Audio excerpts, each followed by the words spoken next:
Olá, professora e colegas.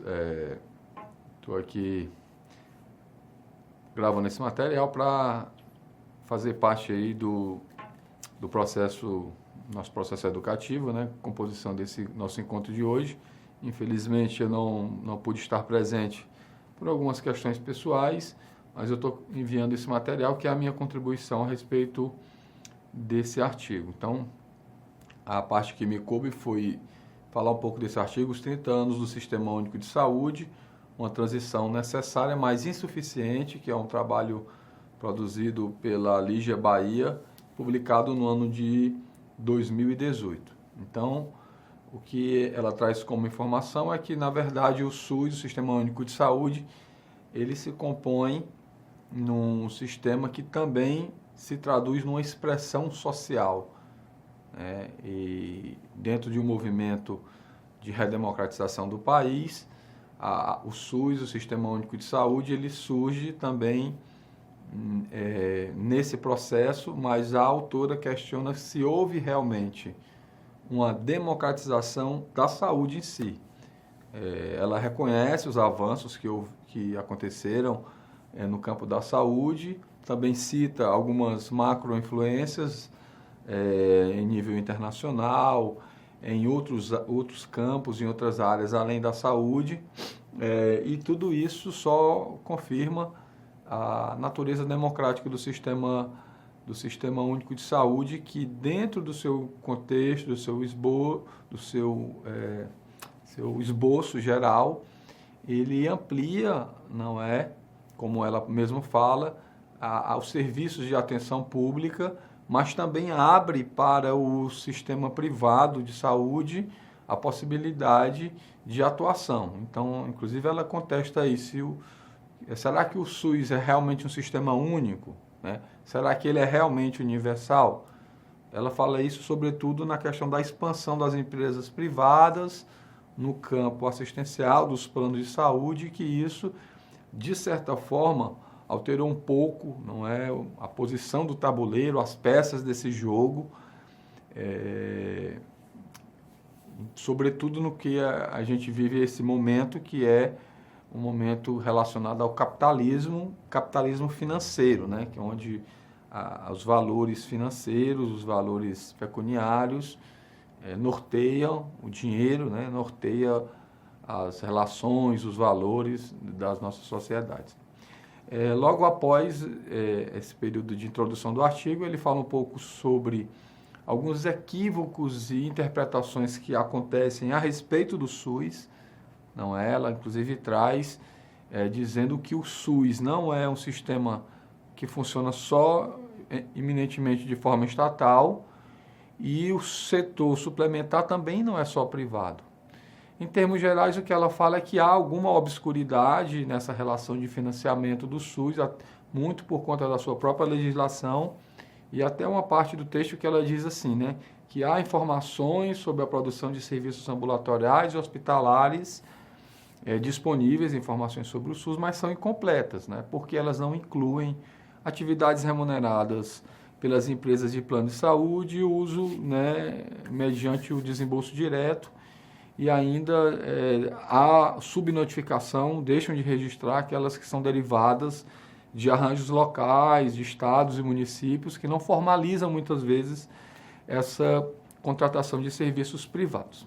Aí, na sequência, ela divide um pouco a temática em assistência ambulatorial e assistência hospitalar. Quando ela fala um pouco da assistência ambulatorial, ela traz inclusive números, não é, que houve um acréscimo, né, um aumento da cobertura do setor público, né, no período pós-reforma sanitária, mas que o setor privado é quem se destaca nas ações de ambulatoriais especializadas. E aí ela, inteligentemente, a autora consegue fisgar, não é? Pensar aí uma observação interessantíssima, que é, apesar do SUS ter mais 75% dos serviços serem do SUS, isso se inverte na questão do financiamento, do pagamento, porque 25% desses recursos são para a área pública e 75% para suplementar. Como é que ela explica isso? Ela diz que mais de 60% das atividades do SUS correspondem a apenas um valor de 10%, enquanto que 35% do setor privado, das atividades do setor privado, correspondem a 90% das atividades. Ou seja, o setor privado privilegia ou busca mais ações especializadas que são mais caras, e por isso eles têm esse privilégio no que diz respeito ao acesso ao recurso. Na área hospitalar, ela também traz informações, traz dados que 65,7% dos leitos são do SUS, 27,2% para planos de saúde. Porém, ela até fala aqui que no ano de 2005, né, a rede SUS pagou 11 milhões em internações para planos privados. Ela pagou 8. Então, no SUS foram 11 milhões e para a rede privada 8.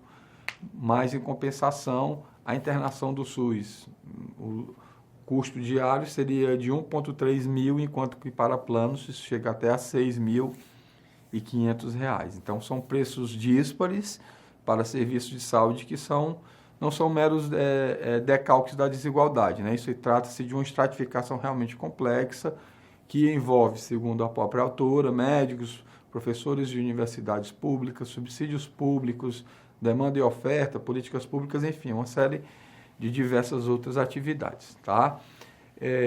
Na sequência, o texto fala um pouco dessa relação do público, privado e filantrópico, né? Então, ela cita que houve uma grande capitalização do atendimento público pós-SUS, né? E isso também transformou um pouco o setor privado. Então, houve transformação no SUS, mas houve também no setor privado. E aí ela cita que houve uma mudança no setor filantrópico também, que aí se organizou em 3 categorias, que é o setor filantrópico que atende pessoas mais ricas, um misto que atende o governo e setor privado, que é um pouco do que a gente vê, pelo menos aqui em Sobral, e o voltado para o filantrópico universal, que atende áreas específicas, por exemplo, a oncologia. Então, ainda há um grande embate ideológico, né, e de responsabilidade do sistema, e até por conta da própria Constituição, que não deixa isso muito claro, tá?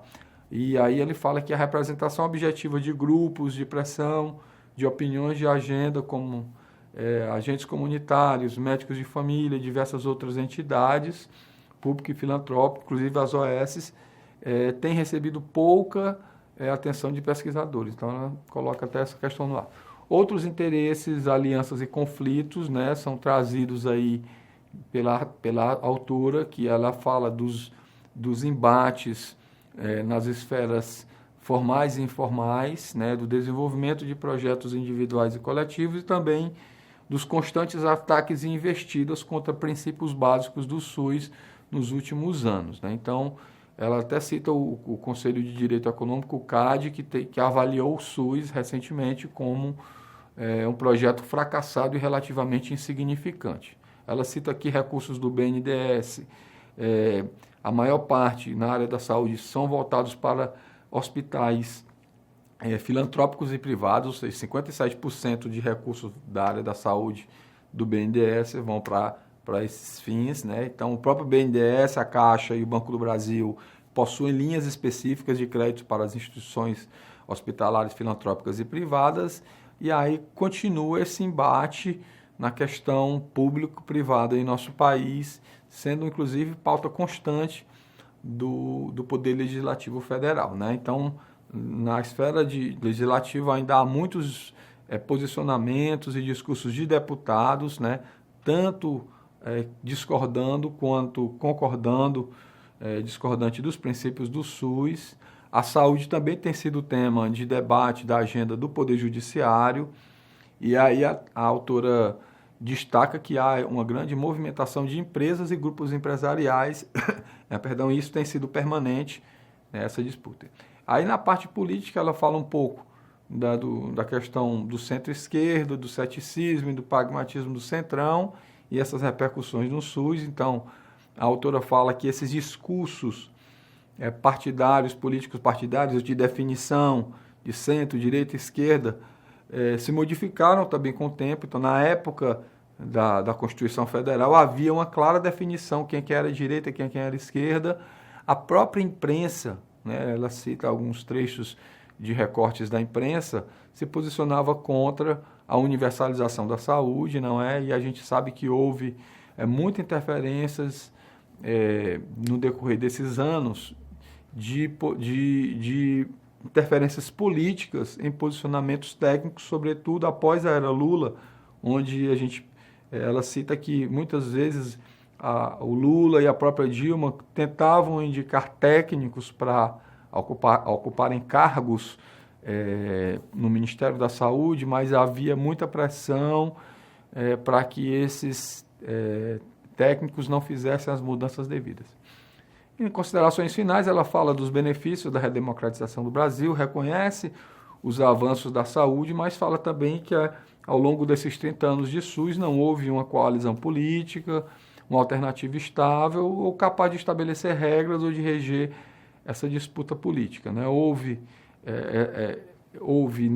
nessa perspectiva que a gente viu uma emersão dos setores privados e filantrópicos, né? Os privados financiarizados, né? Que impuseram padrões para o uso de fundos públicos antidemocráticos e anti-SUS, ou seja, de certa forma esse setor privado conseguiu essa articulação e a gente, como traz a autora, está diante de uma feroz competição política entre o público e privado por recursos materiais, recursos simbólicos, apresentada aí como uma desoneração do SUS, né, que é um argumento de alguns políticos que o SUS é uma falha, não é um sistema fadado ao insucesso, porque tem que atender todas as pessoas, sendo esse, né, a universalidade, um dos principais princípios atacados, né? Então, a autora conclui que ainda não há respostas claras para essas interrogações que surgem, né? E essas incertezas orbitam os limites das transformações sociais e sugere que o objeto SUS não é essa construção geral do SUS, esses princípios que a gente acredita, que a gente vê que são necessários para a equidade, para a justiça social, precisam ser defendidos contra essas investidas, contra esses ataques, e que a gente, como profissional de saúde, como professores, estudantes, populares, temos que nos fortalecer em nossas convicções e vontades e trabalhar em defesa do Sistema Único de Saúde. Espero que possa ter contribuído com vocês. Um abraço a todos e a gente se encontra.